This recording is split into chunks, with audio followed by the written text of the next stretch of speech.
सरकारी आंकड़ा कहता है कि 54% लोग उसमें से बेरोजगार हैं। अच्छा, बेरोजगार की गिनती कैसे होती है? बेरोजगार की गिनती हर बेरोजगार की नहीं होती। बेरोजगार की गिनती होती है कि जो रोजगार तलाश रहा है, जिसको नहीं मिल रहा।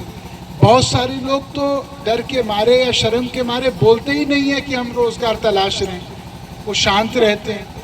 इसलिए एक्चुअली गिनती इसकी बहुत ज्यादा है। 2014 से 32 करोड़ लोगों ने सरकारी जॉब के लिए अपनी अर्जी डाली है। 32 करोड़ लोगों ने 2014 से। और कितने लोगों को रोजगार मिला है उसमें से? 7 लाख लोग। मतलब 32 करोड़ लोगों में से 7 लाख लोगों को रोजगार मिला है 2024 से। मेरा आंकड़ा नहीं है, सरकारी आंकड़ा है। अब मैं पूछ रहा हूं बाकी लोगों का क्या होगा। वरुण गांधी निजीकरण के खिलाफ अक्सर बोलते हैं। मैं निजीकरण का दुश्मन नहीं हूं, लेकिन मैं एक चीज आपसे पूछना चाहता हूं कि ये जो हमारा नदी पार का क्षेत्र है, क्या यहाँ के लड़कों को कोई टाटा बिरला नौकरी दे रहे हैं? क्या आप जानते हैं कि पूरे देश में 5 साल से जो निजीकरण का संबंध चल रहा है, उसमें 70 लाख लोगों को सेठों ने कंपनी खरीदने के बाद निकाला है।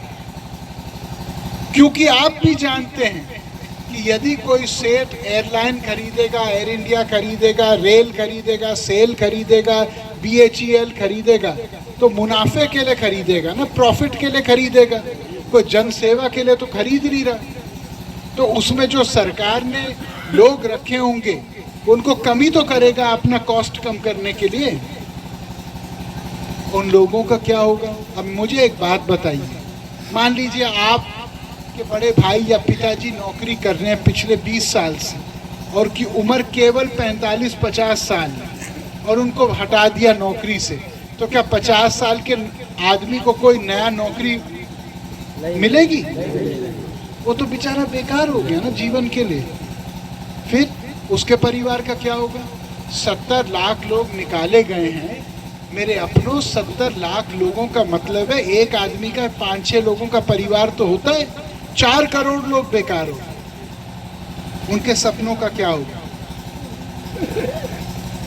15 से 20 लाख हर साल स्नातक होते हैं IT और इंजीनियरिंग की, इंफॉर्मेशन टेक्नोलॉजी, कंप्यूटर की जो होती है, और इंजीनियरिंग के 15 से 20 लाख ग्रेजुएट होते हैं, स्नातक होते हैं।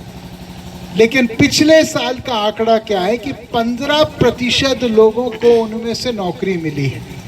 अब मैं एक बात आपसे पूछना चाहता हूँ, अगर सौराहा का या खगुमा का या ललौर का या गुदरानपुर का या रिछौला घासी का या अगल बगल का कोई मान लीजिए लड़का है या लड़की है, और माँ बाप उसको महंगी शिक्षा दे के उसको इंजीनियर बना रहे हैं, तो उस शिक्षा में कम से कम 7 से 15 लाख रुपए तो खर्च हो रहा है। क्या मैं सही कह रहा हूँ, मैं गलत कह रहा हूँ? और ये पैसे हर आदमी के पास है नहीं। कोई जमीन बेच के कर रहा है, कोई लोन लेके कर रहा है। अब जब वो लड़का या लड़की बेरोजगार उसके बाद होते, उनको नौकरी नहीं मिलती, तो उस परिवार के ऊपर क्या बीतती होगी, क्या आप समझ सकते हैं? 1 करोड़ सरकारी रोजगार इस समय खाली है। 1 करोड़ सरकारी रोजगार खाली पड़ा है। वरुण गांधी ने एक बिल पार्लियामेंट में मूव किया पिछले साल, जिसका नाम है भरोसा भारतीय रोजगार संहिता, जिसने कहा कि जितने खाली नौकरी हैं कम से कम वे तो भर दीजिए। नए नौकरी के पीछे क्यों भाग रहे हैं? जो खाली रिक्त पद हैं, जो खाली पद हैं, उनको तो भर दो कम से कम।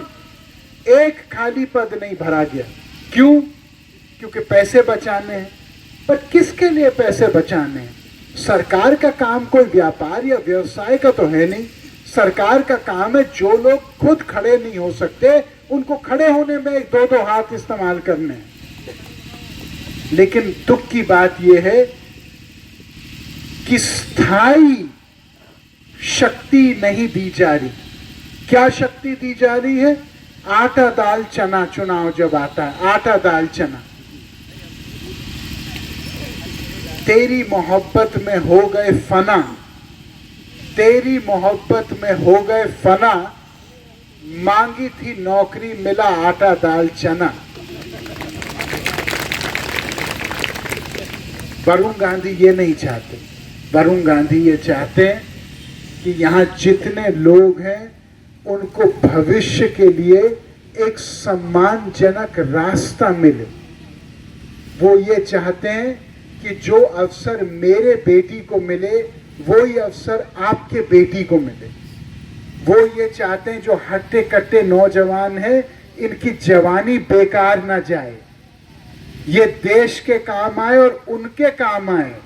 वरुण गांधी ये चाहते हैं कि जो सपने एक आम इंसान के छोटे होते जा रहे हैं, ट्विटर और फेसबुक और इंस्टाग्राम से सपने नहीं बनते, वो केवल सपने ही रह जाते हैं। लेकिन जो बच्चे आज देख रहे हैं कि देश दुनिया में क्या हो रहा है और उनका काम क्या है, बस बैठ के पूरे दिन YouTube देखना, अब बैठ के ताश खेलना, या कभी मोटरसाइकिल में किस नेता के पीछे पड़ना, किस नेता के पीछे बढ़ना, या इन्हीं खेतों में मजदूरी करना, या जाके अपने घर से 500 किलोमीटर दूर जाके ईंट के भट्टे पे मजदूरी करना।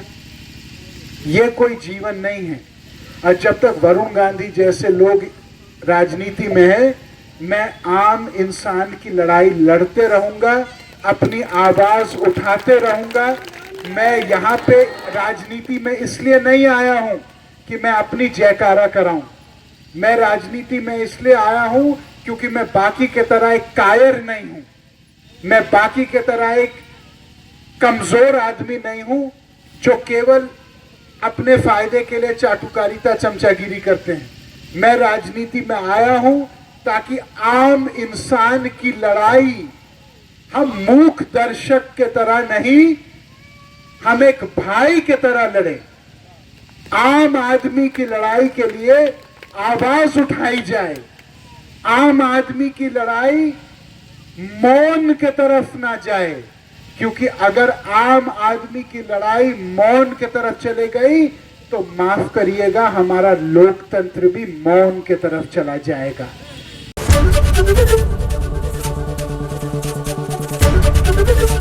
एबीपी गंगा, खबर आपकी, जुबान आपकी।